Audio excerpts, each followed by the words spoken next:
Soy Fernando Díaz Villanueva. Hoy es 7 de febrero de 2019 y esto es La Contracrónica.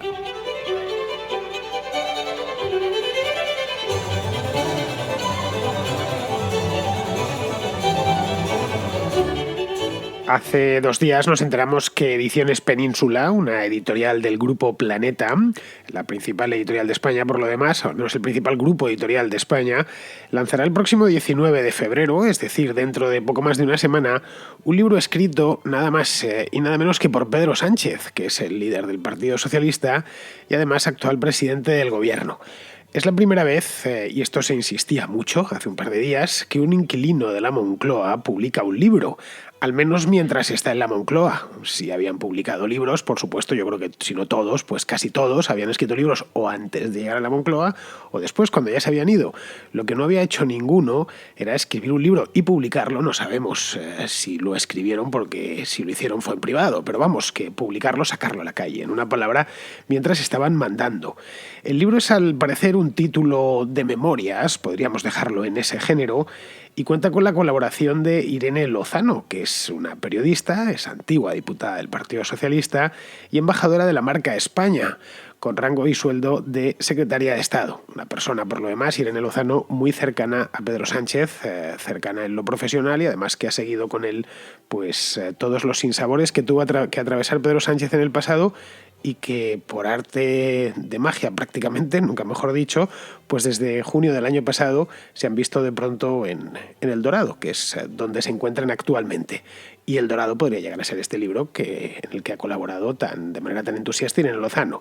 Bien, como todos sabemos, Pedro Sánchez es perfectamente libre de escribir un libro, si así le parece, de publicarlo también. No existe ninguna ley que lo impida, salvo la del buen gusto y sobre todo la ley de la oportunidad, que estas dos leyes no están condensadas en código alguno, pero son igualmente válidas. Vamos a verlo.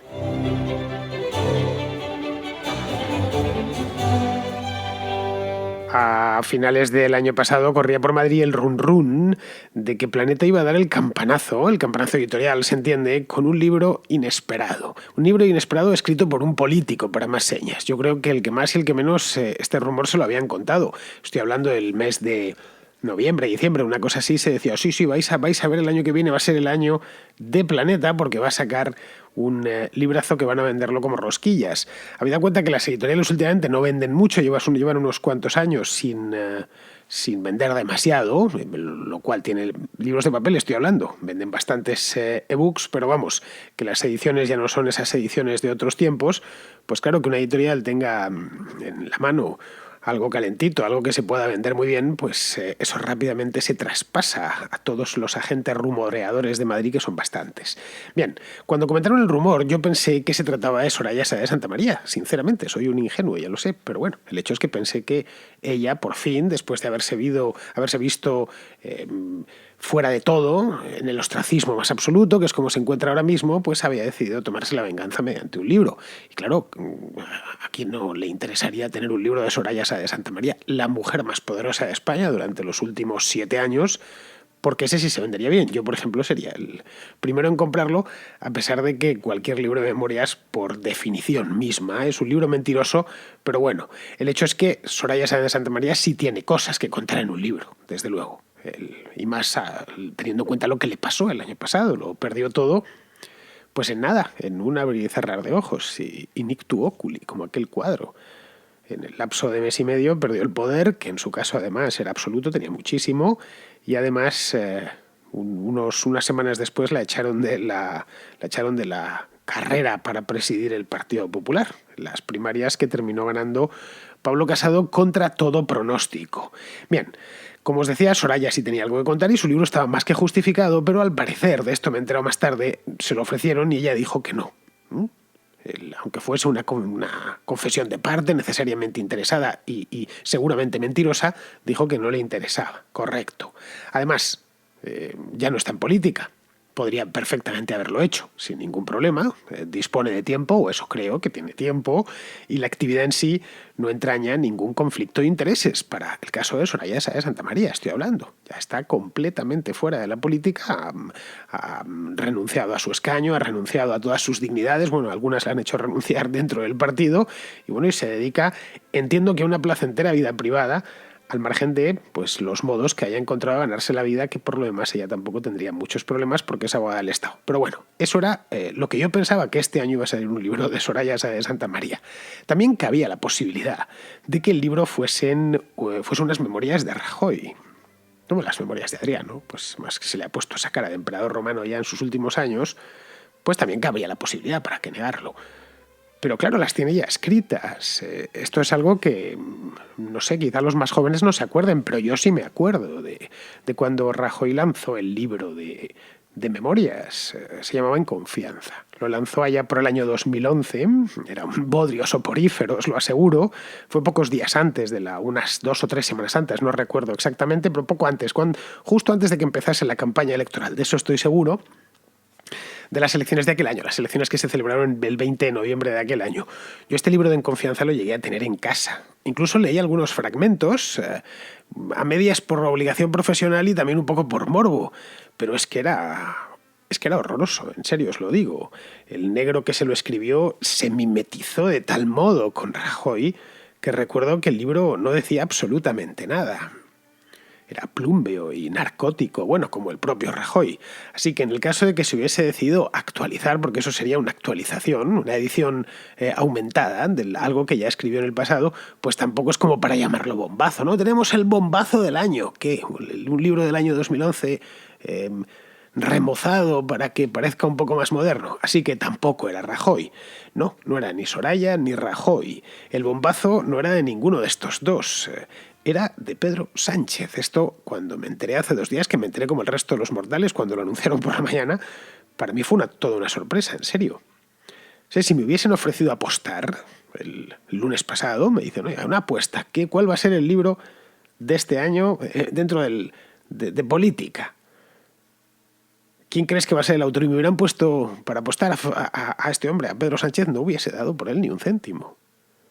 No por nada, a ver, que el presidente en ejercicio publique un libro es simplemente inimaginable, o por lo menos era simplemente inimaginable. Claro, esto hay que reconocer a Planeta que ha sido realmente sorprendente. No hay que felicitarles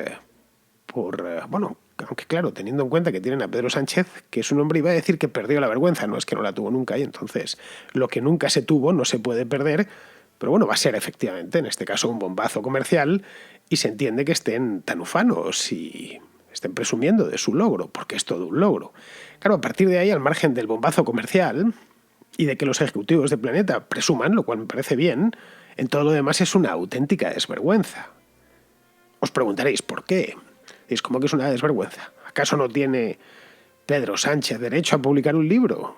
¿No es un ciudadano con todos sus derechos? Sí, lo es, cierto. Tiene todos los derechos, por supuesto. Puede publicar un libro, solo faltaba. También puede fundar una empresa, si quiere. Puede incluso montarse, qué sé yo, una agencia de exportación e importación. Por poder puede. No hay leyes que impidan estas cosas. Solo faltaba. Pero es que Pedro Sánchez no es un ciudadano normal. Esto creo que lo entendemos todos. Es el presidente del gobierno, es el señor del BOE. Cuando digo el señor del BOE, del Boletín Oficial del Estado, para que me entendáis todos. Es el señor que hace las leyes. Bueno, no que las hace, pero sí que las publica. Eso es todo lo más que puede publicar un presidente del gobierno. No un libro, sino leyes en el BOE. Es el que quita y pone. O es mejor dicho, el que quita y el que da. Hay ciertas cosas que no puede hacer. Es decir, eso conlleva, ser el señor del BOE conlleva una serie de servidumbres que no afectan al resto de los mortales. Puede, como os decía, montar una sociedad mercantil, si quiere, pero no debe. No debe ni fundarla, al menos mientras esté en la presidencia, ni ponerla a operar en el mercado. Yo creo que por razones fáciles de entender.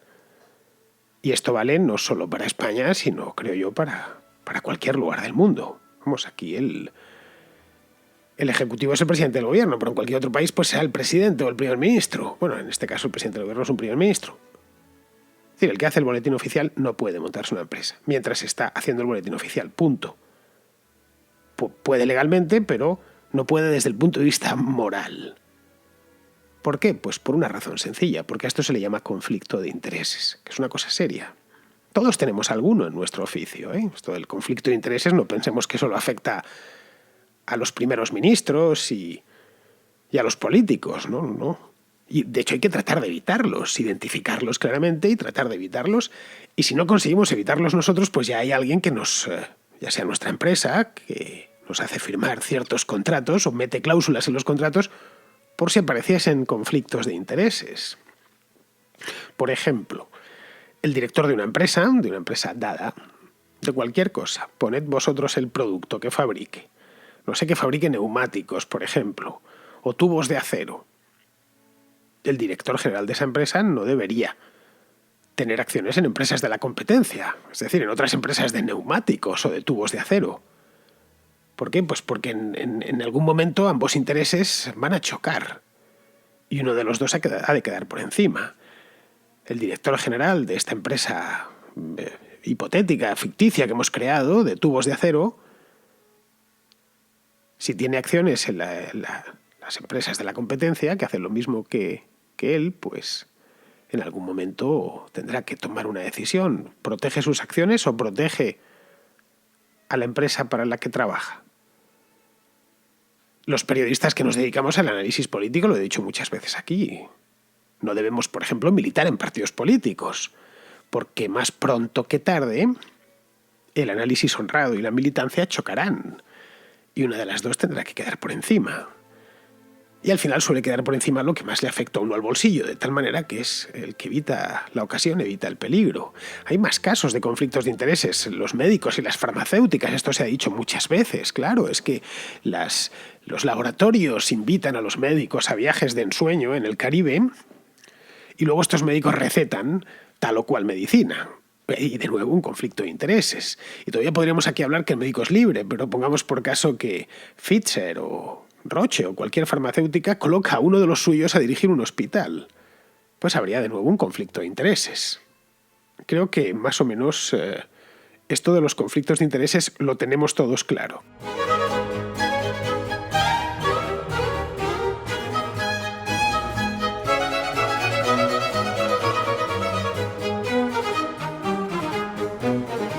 Creo que lo tenemos tan claro que sabemos, sin que nadie nos lo explique, que los presidentes de gobierno, los primeros ministros, los presidentes de un país, etc., los ministros también, cualquier persona con poder y con mano en el BOE, están rodeados de conflictos de intereses por todas partes. ¿Por qué? Pues porque es la gente más poderosa de un país, simplemente por eso. De la misma manera que, si volvemos al ejemplo de la empresa que fabrica tubos de acero, un empleado de la cadena de producción puede tener acciones en la empresa de la competencia, no es gran problema, pero o el tipo que lleva la carretilla mecánica por el almacén, pero el director general no, pues en este caso es lo mismo. Y esa es la razón, y no otra, por la que nunca antes un presidente de gobierno ha publicado un libro, al menos mientras era presidente del gobierno. Pero vamos, ni aquí ni en ningún sitio. ¿Lo hacen antes o lo hacen después? A mí me llamó la atención cuando los de la editorial anunciaron a bombo y platillo que era la primera vez, insistían luego en la mayor parte de periódicos, como no hacen más que fusilar las notas de prensa, claro, luego son todas las noticias iguales, todos iban por lo mismo. La primera vez que un presidente de gobierno publica un libro estando en la Moncloa. No sé si lo leí 15 veces en 15 periódicos diferentes, y es todo porque había venido de la propia editorial. Bueno, pues estaban tan contentos anunciándolo. Claro, almas de cántaro. Preguntaros por qué no existe ningún precedente conocido. Eso es lo primero que yo haría. No presumiría de ello. Lo entendería desde el principio. Los presidentes escriben los libros antes, como material promocional de su campaña. En Confianza, por ejemplo, se escribió para eso. Ya he dicho que se hizo... Bueno, no sé cuándo se hizo, pero sí que se anunció y la presentación fue unas semanas antes de las elecciones o después, cuando la púrpura ya les ha dejado. Digo, les ha dejado porque abandonarla de motu propio lo hacen muy poquitas veces. Rajoy lo hizo antes. Aznar y Zapatero lo hicieron después. Si vamos a Estados Unidos nos encontramos algo similar. Tanto Obama, Bush, este hombre Trump es que ha escrito varios antes de llegar a presidente porque él no pensaba llegar a presidente hasta los 70 años. No pensaba, creo que si se lo cuentan hace 5 que iba a ser hoy presidente no se lo creería. Pero vayamos al país que vayamos, a Francia, lo mismo, Alemania con los cancilleres, etc. Encontramos que a algunos les da por escribir, pero lo hacen antes o lo hacen después. En todos los casos suelen ser libros infames, autojustificativos y sin demasiado interés ni literario, ni periodístico, ni histórico. Y esa es la razón por la que se olvidan tan rápido. En Confianza ya os he dicho que era un horror. Tan horroroso que fue al contenedor de papel. Una vez anduvo trasteando por casa, de aquí para allá, durante 2 o 3 meses y al final, pues, ¿cuál va a ser el destino de un libro escrito por un político? Pues el contenedor de papel, no tiene otro. ¿Qué pasa si lo escribiesen? Iba a decir, si lo escribiesen, no, cuando lo escriben, porque ya tenemos un caso, que es el de Pedro Sánchez. ¿Qué sucede si un presidente o un primer ministro escribe un libro mientras está mandando? Pues que empiezan a surgir preguntas un tanto incómodas, esa es la verdad, que son las que me surgieron a mí tan pronto como me enteré de esta historia. Os estoy hablando de hace, un par de días. Preguntas además que creo que no hace falta estar hiperinformado. Porque claro, los libros, 1, no son gratis, y 2, hay una editorial detrás que lo lanza al mercado. Y la intención de la editorial, esto no se nos escapa, de cualquier editorial, es una empresa privada, a fin de cuentas, es vender cuantos más libros mejor. Así que vamos a empezar a hacernos preguntas que se las deberíamos hacer a Pedro Sánchez, o a la Moncloa. No lo sé, ¿hará Sánchez promoción del libro? Esta es una buena pregunta.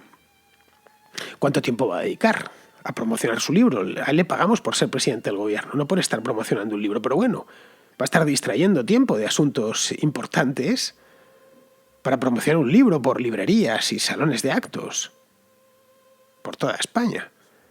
Luego, ¿en calidad de qué va a presentar ese libro? ¿Va a promocionar ese libro de presidente, de escritor?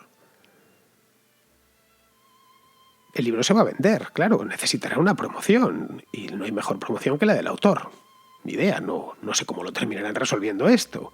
Luego el libro se va a vender, claro, y costará lo menos 20 euros, que es lo que cuestan los libros.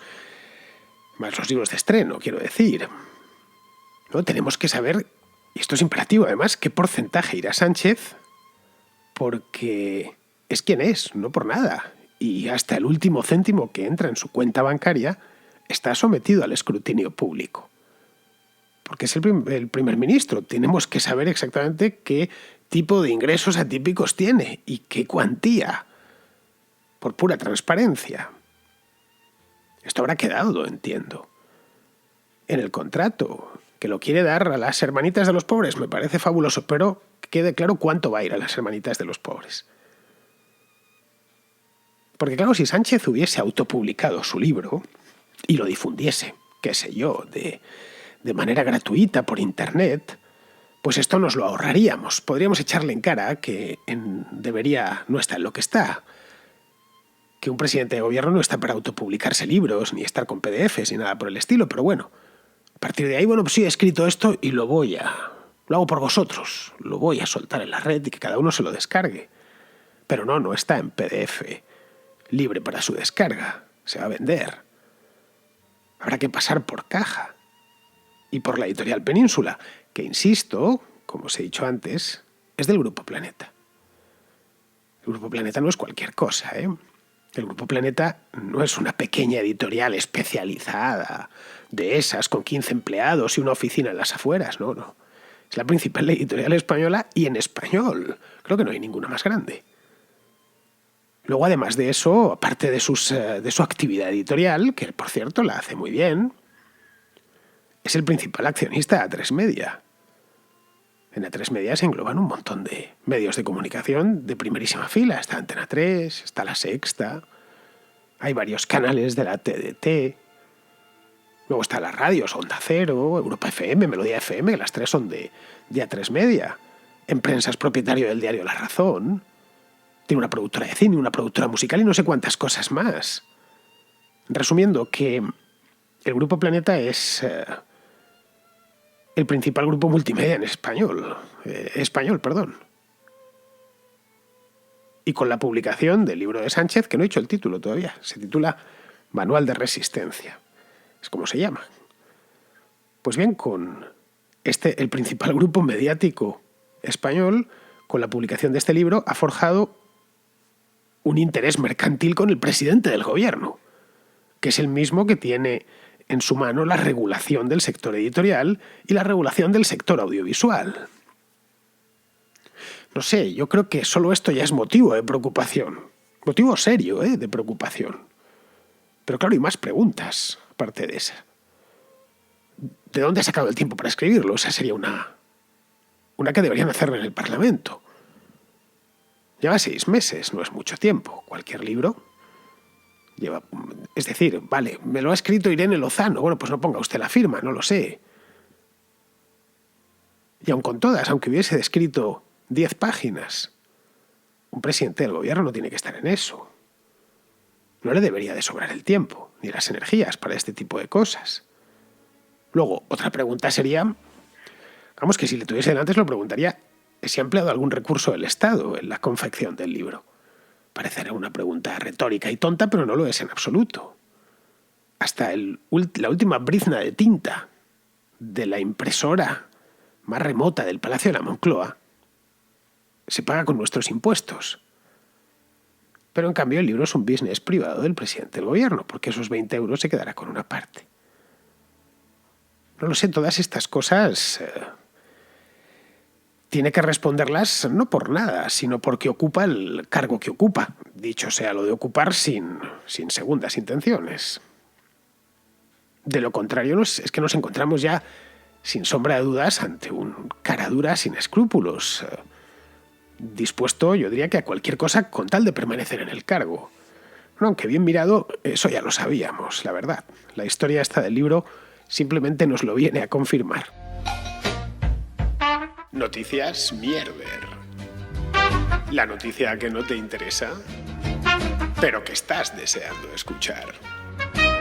Porque en la Contracrónica sabemos que reírse es un asunto muy serio.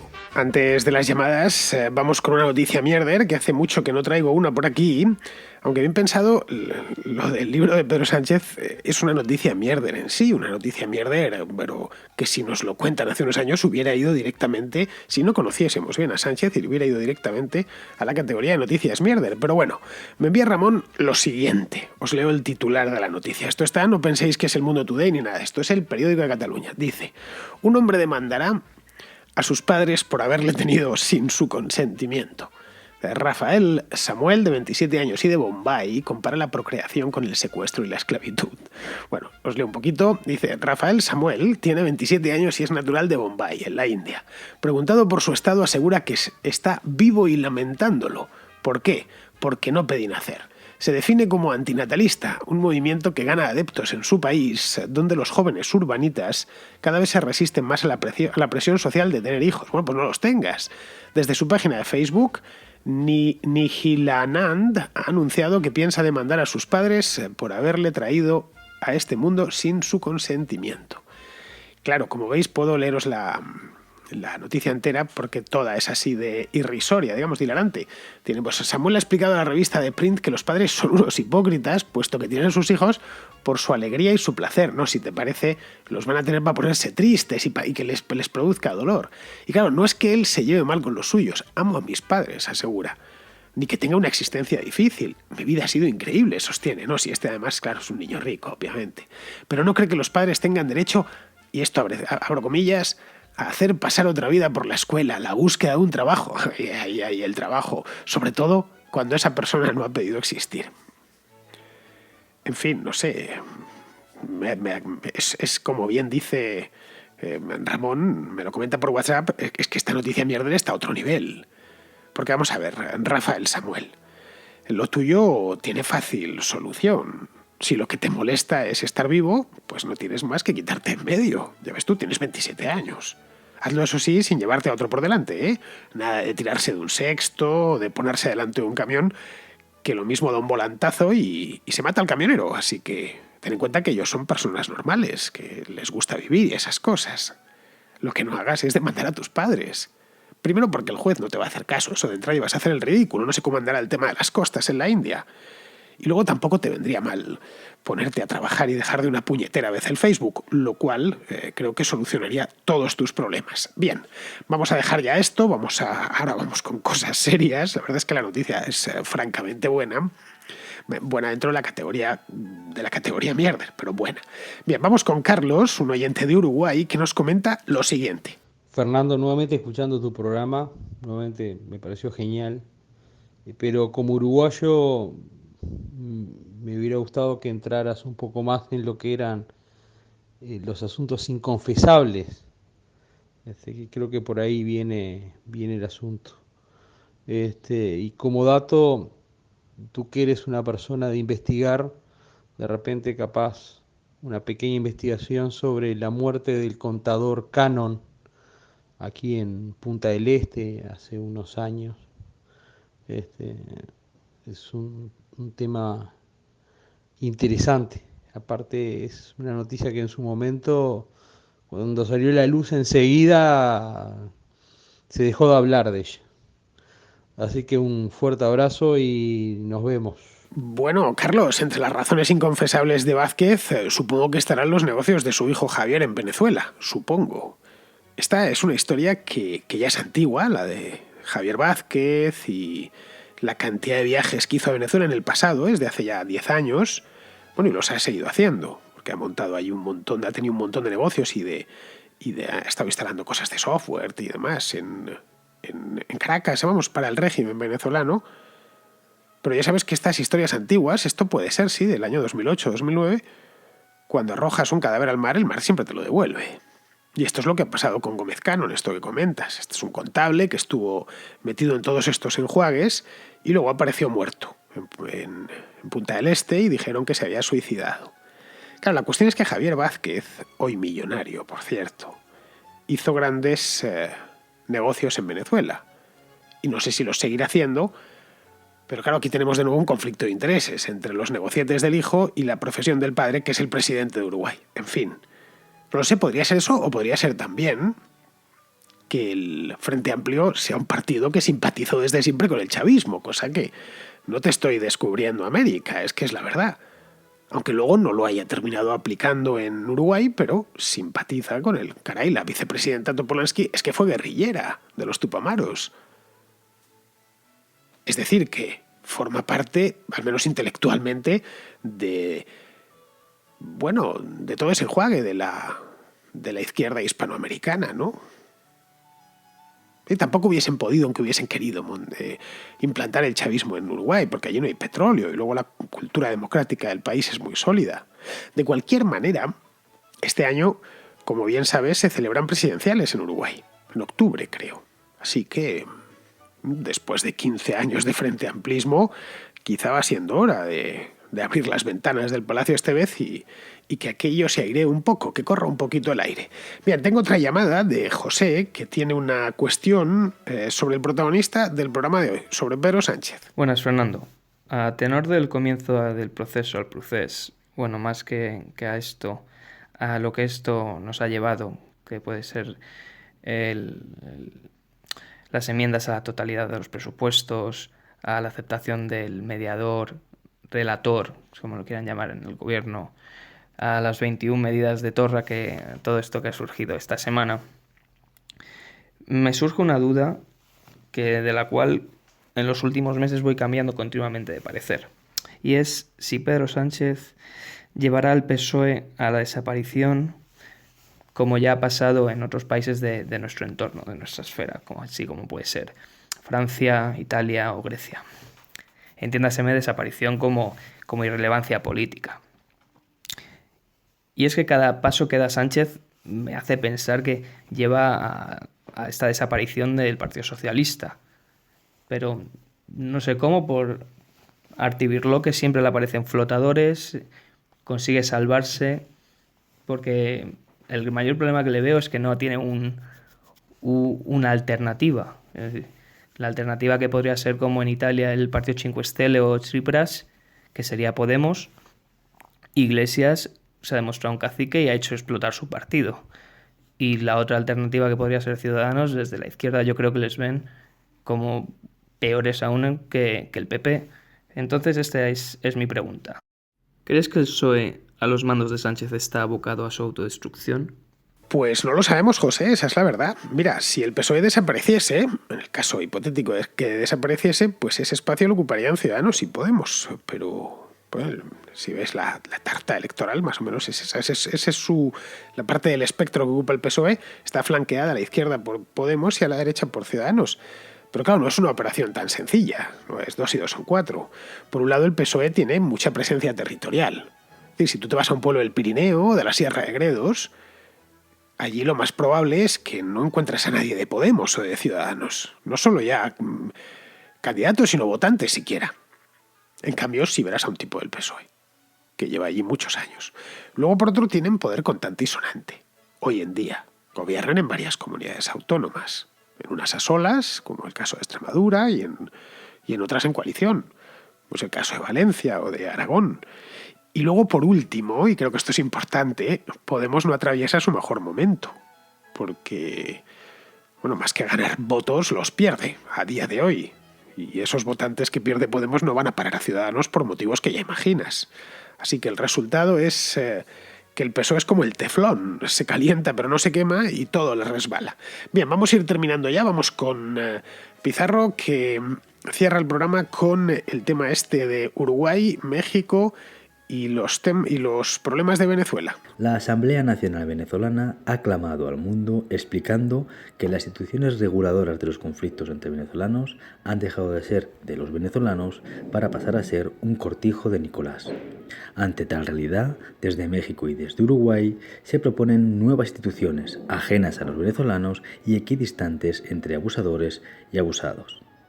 La única utilidad de unos foros en los que los enemigos de los venezolanos de bien son recibidos con flexiones lumbares es la de tener localizados a los malvados. Pero como los venezolanos de bien ya los tienen más que localizados y lo que pretenden es perderles de vista, estas pamplinas de ámbitos de encuentro solo resultan útiles para que algunos filobolivarianos puedan hacer un servicio a su causa. Esperemos que sea el último. La decisión de sostener a Maduro, que es la de ir contra los venezolanos por no querer ir contra la propia ideología, es una decisión que será recordada cuando solo signifique ignominia. Recordada por los venezolanos de bien y por los mexicanos y los uruguayos desautorizados por sus gobiernos a respaldarles. Un cordial saludo de Pizarro. Pues hasta aquí hemos llegado, queridos amigos. Ya sabéis, mañana es viernes 8, no habrá Contracrónica, pero habrá Contrahistoria. Tuvimos una la semana pasada. No os digo el tema para que os pille sorpresa, así que, porque tengo un par de ellos, pero no sé con cuál quedarme. Si esto fuese en directo, lo mismo lo hacía por teléfono y hacíamos una encuesta, ¿no? Pero vamos, ya sabéis que es en diferido. De cualquier manera, el sábado sí que hay programa y Contracrónica. Tenemos contraportada concretamente.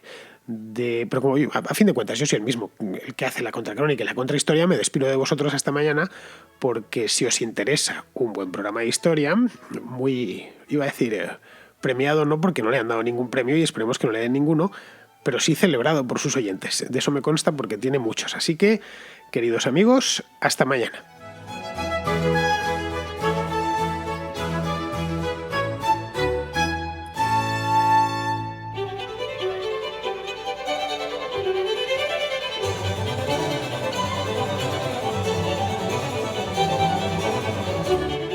La Contracrónica y la Contrahistoria son dos programas de radio independiente que existen gracias a sus oyentes. Si te gustan, puedes patrocinarlos. Lo puedes hacer de dos maneras, a través de patreon.com/Díaz Villanueva o instalando la aplicación de iVoox en tu teléfono y pulsando la tecla Apoyar.